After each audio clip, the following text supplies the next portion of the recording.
विश्वर सबुठारु शक्तिशाली देश अमेरिका पाखरे एमिति एक अस्त्र अछि जहा शत्रुर राडार को मध्य चकमा देई पाताल भितर लुचिथिबा बंकर को मध्य ध्वंस कर देई पारे।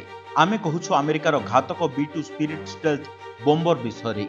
आधुनिक युद्ध क्षेत्र रे एहाकू काहेकि सबुठारु विपज्जनक मने करा जाय देखंतु हमर ही स्पेशल रिपोर्ट। आकाश रे चिलो भली देखा जाउथबा एही विमानटी हेउछि अमेरिकार B2 स्पिरिट।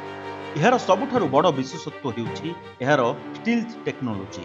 शत्रु पक्षर कौनसी भी राडार एहाकू धरि परिबो नाही। शत्रु जानिबा आगरु एहा तार सीमा भितर को पसी बोमा वर्षा करी फेरी आसीबारे सक्षम।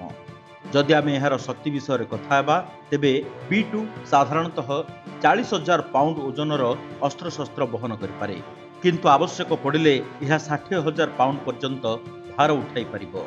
एही विमान एका सांगरे 80टी जेडाम बोमा नहीं पारे एवं मात्र किछि सेकेंड मध्यरे सेगुडी शत्रु शिविर उपरे निक्षेप करि पारे।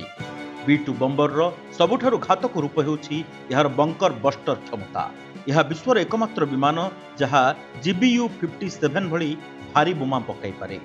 प्राय 30,000 पाउंड ओजनर ही बोमा माटीर बहु गभीर रे थिबा सुरक्षित बंकर को मध्य चुरमार कर देई पारे।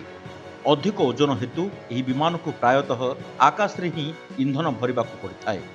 वर्तमान यह विमान रे किछि नूतन बेज बा मार्क्स देखिबा को मिलिछि जहाकू नुआ टेक्नोलोजी अपडेट बोली कहा जाउछि। एहार स्टील्थ कोटिंग को आहुरी उन्नत करा जाउछि जेपरि यह शत्रु पई संपूर्ण अदृश्य रहिबो। जदिओ आगुकू B-21 राइडर भली अत्याधुनिक विमान आसुछि तथापि अमेरिका प्रतिरक्षा व्यवस्था रे B2 स्पिरिट आज भी अपराजय होई रहिछि। ब्यूरो रिपोर्ट, ओडिशा संवाद।